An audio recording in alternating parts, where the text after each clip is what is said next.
Hello everyone, welcome to Computer Science E7. This is lecture 6, the histograms. So we've gotten all the Monday holidays out of the way, so we're in it for the long haul now. So now though we get to really get into what I think is actually the best part of this course, because before it was sort of the fundamentals of photography. You can think of it, the first half of this class is really meant to get everyone on the same page regarding really important photography terminology and exposure. I mean, this is some of the fundamental stuff. And so I know that I've been going a little bit fast through some of this stuff, and I apologize if it's a lot of bit fast.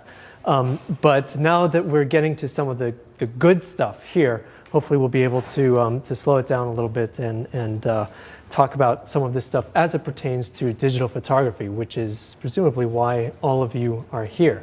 So today we're going to be talking about the histogram, and as you probably or you might know, most digital cameras, if not all modern digital cameras, have the ability of showing you a histogram. And you might wonder what on earth we can talk about for 2 hours about a histogram. But we're going to be laying even more fundamentals down that we're going to be using throughout the rest of this semester. And so there's going to be a lot of good stuff when we're talking about it today. So a histogram, what is it? Anyone know what a histogram is? Any math majors from back in the day?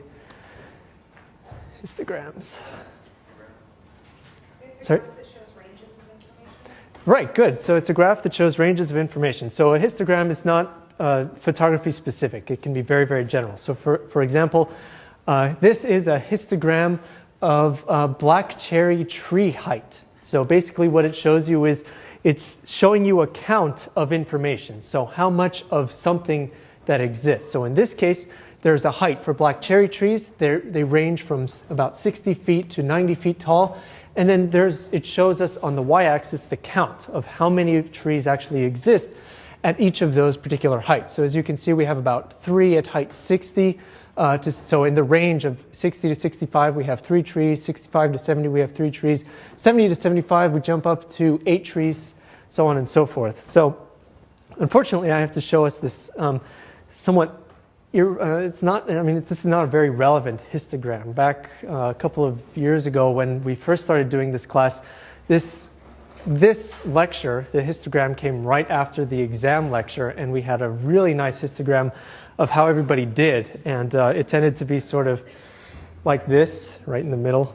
And no, I'm kidding. They did very, very well. But basically, now we have to show this sort of irrelevant one, really. But this really, it just shows a frequency of how much of something there exists. So the ones that we see in digital cameras are maybe, they look a little bit more organic in a way. There's much more data that's visible within them. There's a much finer grain amount of detail. You can see that if you look closely, there's individual bars still, but it looks a lot smoother when we look at it from far away, as in this slide, or as on our cameras, or even in Photoshop, for example. But basically, this tells us some very important things. So along the x-axis, we have a range of basically darkness, so dark all the way to white. So we have at the very far left at the end the amount of black that exists in a photo, and all the way at the far right the amount of white that exists within it. And then as we get within a range somewhere in here, there is a count. So the higher the bar in that particular range, that means the more of that one specific tone there is. Now, you might think right here, okay, this seems like a really good place to stop, because that's a histogram, I've explained it, and now you can look at a histogram and kind of say, okay, well, it should sort of be right in the middle, because you don't want a lot, in the very dark region, you don't want a lot in the very light region, or you could be under or overexposed respectively. But there is a lot more detail that can be said about this. So first of all, the amount of information that exists between here and here, it's not just black and white, obviously. There's a bit of gray in here. And this gray that exists, this gradual change, is basically the tones that exist within the image. And so we have a couple of really important concepts that are come into play here. So we have one concept called dynamic range, and then we have another concept called tonal range. And dynamic range is basically I'm just going to introduce it quickly now, and we'll talk about it more at the end of the lecture. It's basically just the difference in dark to light that we can get. So basically how many stops we can capture in an image. So if we have very, very wide tonal range, then maybe we would be able to get more details in the shadows or in the highlight of a very difficult scene. For example, if there's very, very harsh sunlight, as you might know, you get very bright light on the face of a person and you get a very harsh shadow. A better dynamic range means that you'll be able to preserve details in the very brightest and the very darkest regions. If you have less dynamic range, then it's going to become overexposed much more quickly in these difficult situations. Now, tonal range, which is much more important to us when we're talking about histograms, is basically the amount of gradation that we have in the middle here. So how many tones we have from this deepest black to this brightest white.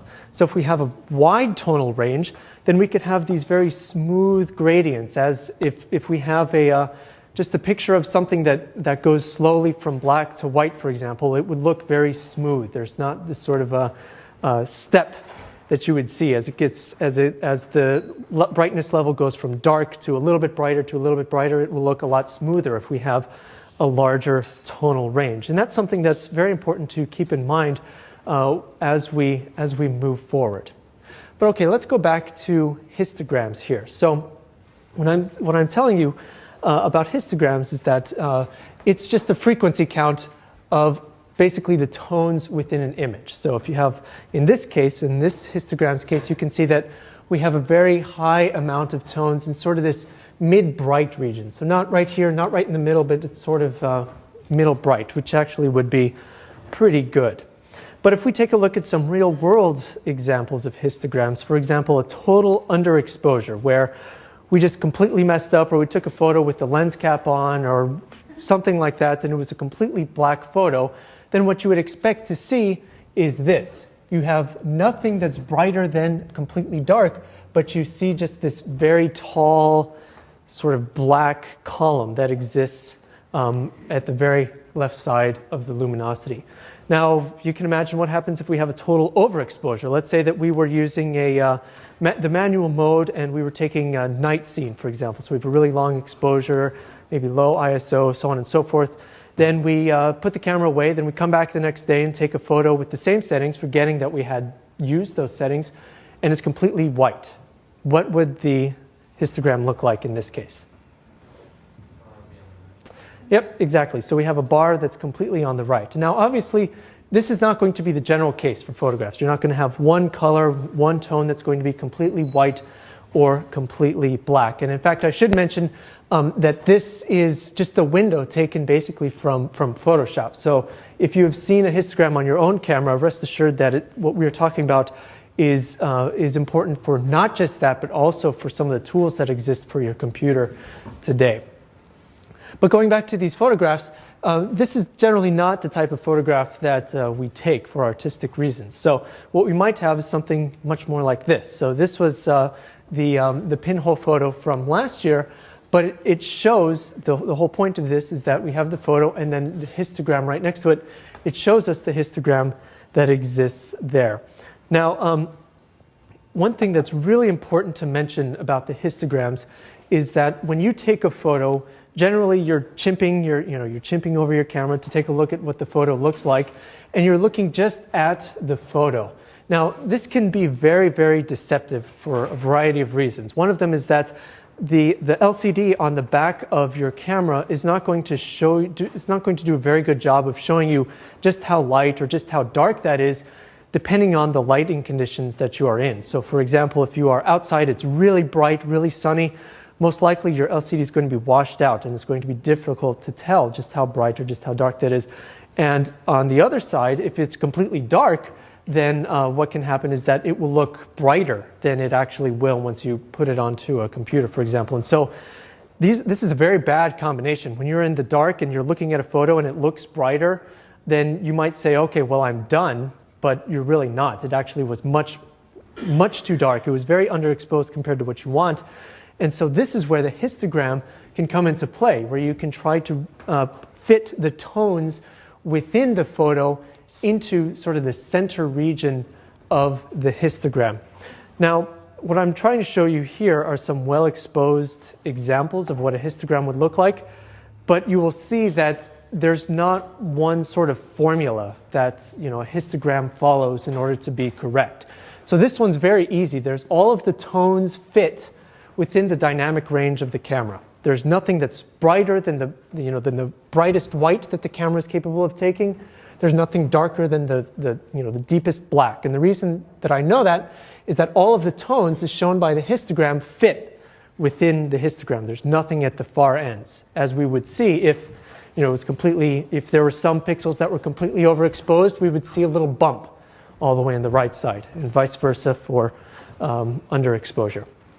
Okay, so keeping that in mind, as we look through some more examples, here's one where the dynamic range of the scene is perhaps a little bit wider. There's a wider change in the amount of brightness or the amount of light in a scene, and so we have then a wider histogram that exists. And one of the things that you'll notice, though, about this histogram that might be tricky is this hump down at the very far left end. It looks predominant. You might look at this, and if you were looking only at the histogram rather than at the image itself, you might say, well, this actually could be a little underexposed because the majority of the pixels that I want are at the far left end of this histogram. But that shouldn't fool you, and I'll explain why in just a little bit. Now, is there anything that's pure white in this scene? Yeah, sure. So yeah, right here we have the t-shirt. There's a little bit of overexposure there, so we lose some of the details. And even though, as we saw a couple of slides ago, that total overexposure would show us a big spike on the right side, even though we do have some overexposure in this image, it's really tough to see. There's a little tiny blip that's over here. And in fact, the blip that you're seeing probably isn't even it. There's a smaller one that's right next to it that represents that overexposure. And so sometimes cameras allow us an additional opportunity to see overexposed regions. Sometimes it will flash overexposed regions in a different color, like red, or usually it's bad if they do it in a color, because that's if you overexpose just red, for example, then you don't see it flashing, so it's kind of silly.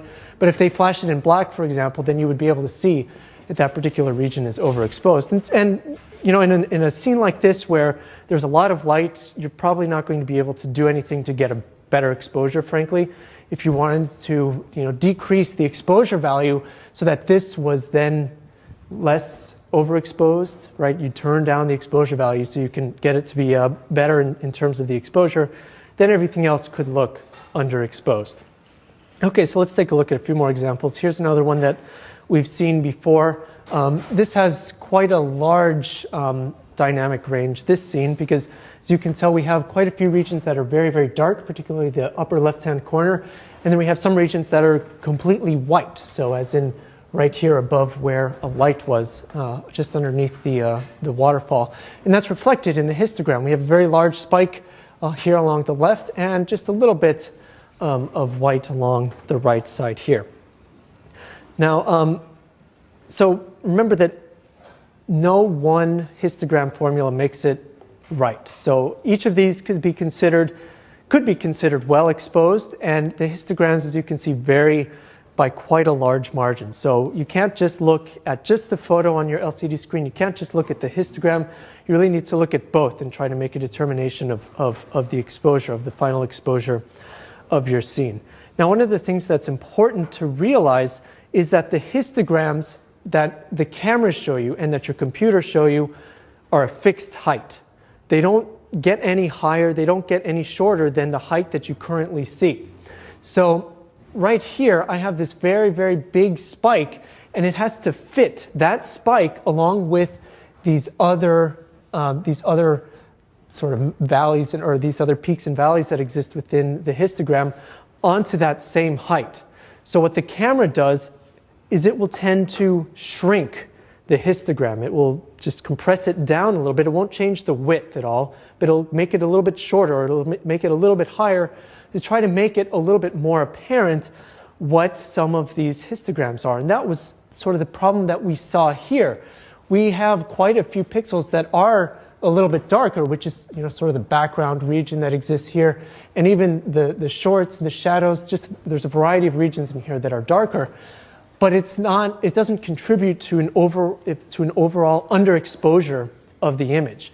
And so once you realize that, once the camera or the computer calculates the histogram, and it changes the height to fit in that fixed height histogram window, then hopefully it will make a little bit more sense that, sure, this might have been stretched up a little bit. So, well, keep in mind that everything gets stretched the same amount. It doesn't change the height of each, because then it makes the whole histogram useless, really. So all of this stuff could be stretched up. So it looks like there's more area under this graph versus this, for example. And the reason is that this one black bar that represents this complete underexposure in this photograph is taking up most of the height, and everything else has to be shrunk in comparison. And so this can be confusing, particularly when you are intentionally forcing an underexposure or an overexposure, as in this case. So in this case, there's the majority of the pixels are black or very, very close to it. And even though there is a considerable portion of the image that is properly exposed, the histogram is going to sort of fake you out. You'll only see a little bit of a blip. As you can see, there's a little bit of a hump right in sort of the middle of the tonal range that represents this properly exposed portion of the photo. The majority of this photo is black, so it's going to be represented by this far left area of the histogram here. And similarly, for complete overexposure, we have this, where we have this very, very large overexposed region, and we have just sort of a very small hump in the middle of the histogram.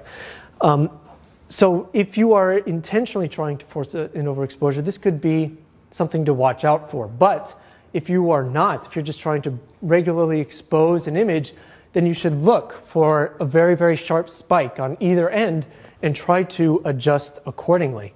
Now this is sort of the pitfalls of the histograms, but keep in mind that this is really, really useful to us. So for example, we have this snowscape shot that I showed when I was demonstrating the exposure values, or the exposure compensation rather, from a couple lectures ago. Now, when I first took this photograph, it was getting sort of dark outside, and I looked at the photo, and it looked fine. And this was that problem that I was telling you about, where it's somewhat dark outside and the photo looks brighter than it does. Well, this looked white enough to me that I said, okay, that's it. And I actually left this scene before I said, maybe I should check the histogram. So while I was about a block away, I realized that the histogram was way down here, indicating that the majority of the pixels are actually quite underexposed. And so I had to go back, walk all the way back to this stupid place, take a photo, and it's not even that interesting of a photo anyway. It was a big waste of time. But anyway, it wasn't a waste of time because I get to show it to you and use it to explain. But anyway, so now after you force this overexposure by increasing the exposure compensation by about a stop and a third, as was the case here, then you get a more properly appearing histogram. So especially with snow, you want a histogram that leans primarily to the right end of the spectrum, because you want a lot of that white snow visible in it. You don't want to go too far. If you go too far, you'll overexpose some of these pixels, but there's a little bit of a gap here, which shows you that you will have some values that exist within these white regions in the snow, and you'll be able to see all of this information a little bit more clearly. All right, now I have to embarrass myself once again and show you this awful photo, where you remember that I pretty much completely overexposed the sky and then completely underexposed the bridge. And if I had bothered to look at the histogram at the time, well, I mean, it was obvious also from the photo when I just took it. But when you take a look at the histogram, it does become very obvious the problem that exists, and that is that the majority of the values are just so far off to either end of the histogram that the dynamic range of this scene is just far too wide. It's just too much, there's too much variation in the brightness of the scene for my camera to be able to get it. All right, this is easy, right? Piece of cake. Now you're saying, okay, before you faked me out a little bit when you said that, that's sort of the end of all the stuff that we had to talk about with histograms. Now I could do it again and say, okay, well, we've got into more detail about histograms and that's it. We could pack up and go home. But the problem is that the devil is in the details. And so we have to go back to this lovely slide from the first lecture, and this is where the digital aspect of digital photography is really going to come back into play.